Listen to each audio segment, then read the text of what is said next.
Yo, how's it going, everybody? And welcome back to Heavy Metal Devils. Danny here, giving you some more of the latest Manchester United news. And just before we get into it, how's everyone doing? Are you enjoying the sun in the UK? It's been a very warm weekend and lots of news breaking out over the last 24 hours. But just before we get into the news, we are on the road to 500 subscribers, and I cannot do that without your help. And it means so much to me. So if you don't mind, hitting that subscribe button, and let's get to 500 subs as soon as possible. But anyway, let's roll on with the news. Lots and lots to get into today. Let's start lots of news about defenders today. Let's start with just defenders in general. We're going to talk first about Axel Disasi from Monaco. We've been tipped to sign this guy as like a replacement for Harry Maguire if he does decide to leave the club. But it does look like Newcastle are now in the race to sign Axel Disasi from Monaco.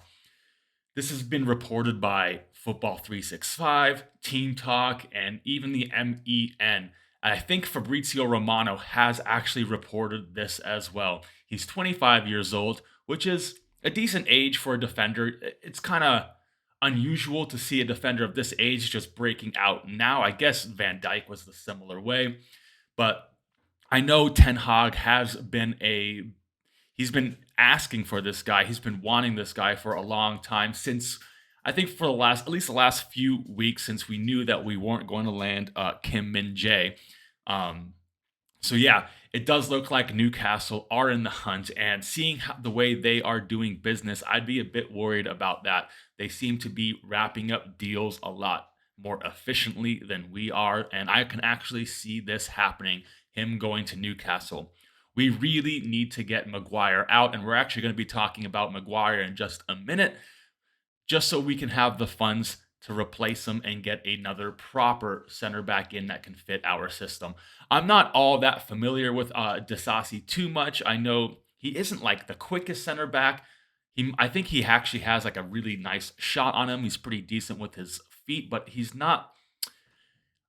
I'm not going to say he's the quickest. From the reports I've read, from the scout reports I've read on this guy, he's not like Varane. He's not going to be able to cover when we're being, broke on by another team.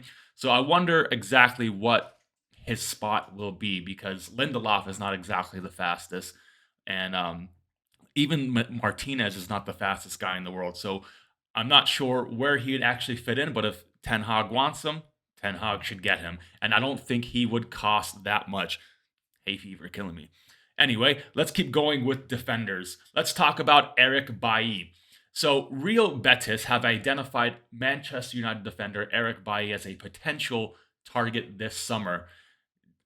Diario AS reported that the Spanish club interest in the Ivorian defender has grown due to the need to replace defenders Victor Ruiz and Edgar Gonzalez.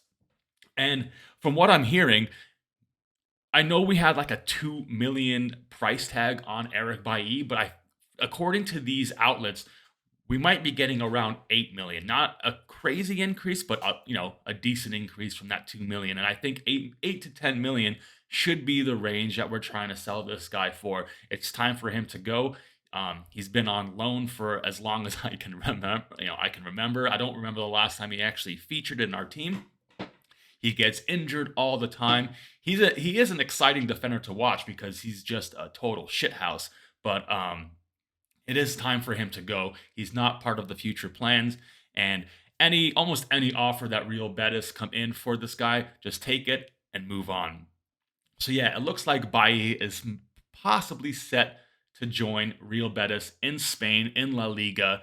And he's quite familiar with that league, playing for teams like Espanyol and Villarreal. Was it Villarreal or Valencia? One of those two teams, before he joined United under Jose Mourinho. So, yes, looks like Bailly is set to leave the club in the coming weeks, maybe even days. Time for him to go. Let's keep going with defenders. More Harry Maguire news. So, apparently, Harry Maguire's been training in Portugal 3 times a day. Harry Maguire's training with former Chelsea defender Ricardo Carvalho in a bid to resurrect his Manchester United career. I'm going to be the not the first one to say this, but just give up, man. It's not going to work out for you here. We tried it. You don't fit in the system, and it's time for you to go. Manchester United's valuation of Harry Maguire could actually prevent him from leaving the club unless they can come to a compromise on his fee. United are understood to have valued him around 50 million as a starting price, but it doesn't seem like any club on this planet is going to come in with an offer like that. And what makes it even worse is his increase in wages due to us qualifying for the Champions League. We're most likely going to have to give him a payoff, which is why we're trying to ask for 50 mil. Because in reality, that 50 mil is actually going to be more like 40 mil once we have to give him that payoff to get him out of this club. He's reportedly had meetings this week with Erik ten Hag. He's set to have his captaincy stripped from him and give full time to Bruno Fernandes. So if that's not a hint that we want you out, I don't know what is. He said many times he's got nothing to prove. I beg to differ, and that he wants to fight for his place. Surely you need to understand that the system that we're doing is not one that you can really play in. There's many clubs out there that would love to have you. You are a good defender, just not for what we do. So yeah, you can do all the training in Portugal you want with the best defenders in the world, but it still won't make you suitable for our system. So I think it's time for you to start looking and possibly leaving the club. I have said previously that I actually do not see him leaving this summer and leaving in January just to make sure he gets those minutes in before the Euros next summer.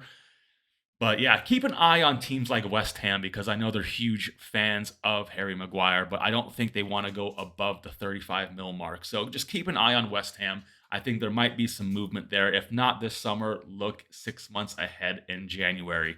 He does need to get out. So yeah, let me know what you think below about Harry Maguire and Eric Bailly. We're going to move on to midfielders now.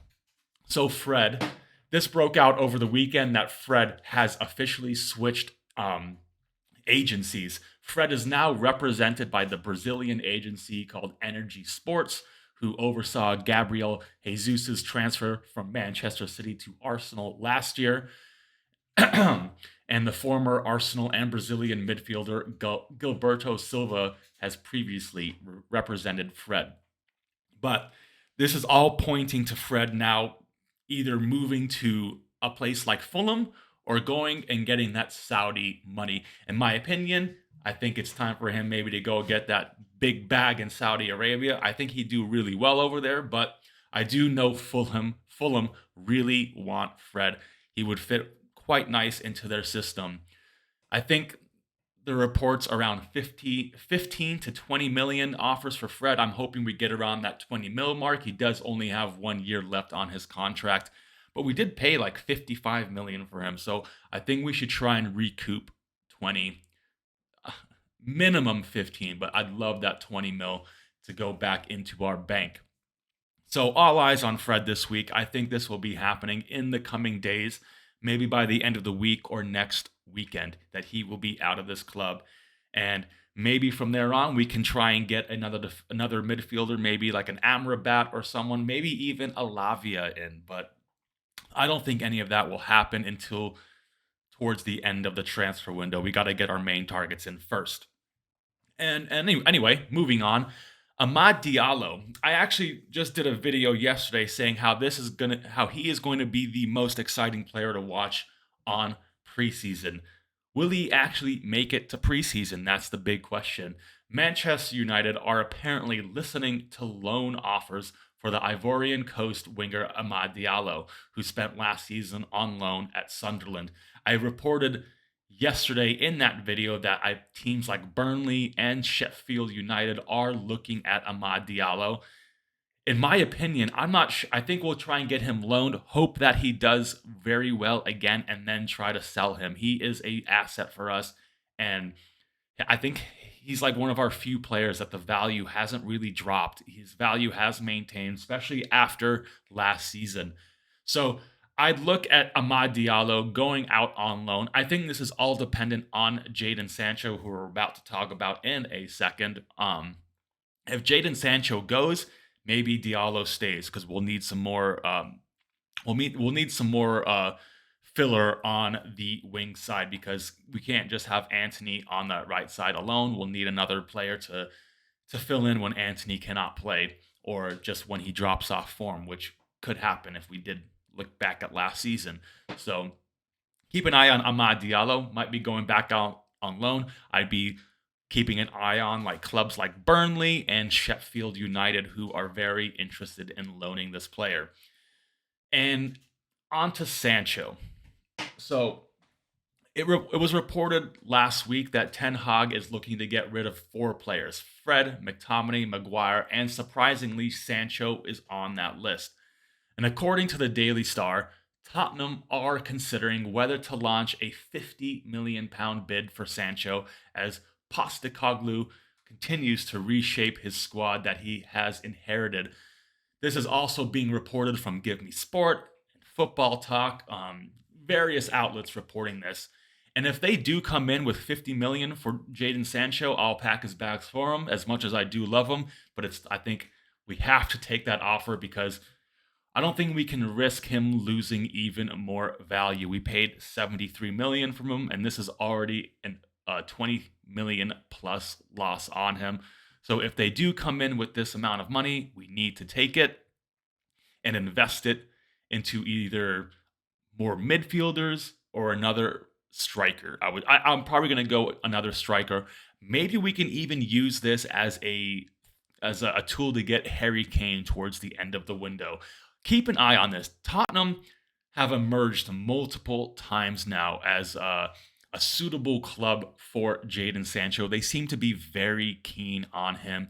I think it's just now about getting that price right, deciding what Sancho wants to do, and also his enormous wages. He makes $350K a week and doesn't really earn that, I would say. So we got to find a compromise on the wage. Unfortunately, as much as I like him, he doesn't really come across to me as the most ambitious player.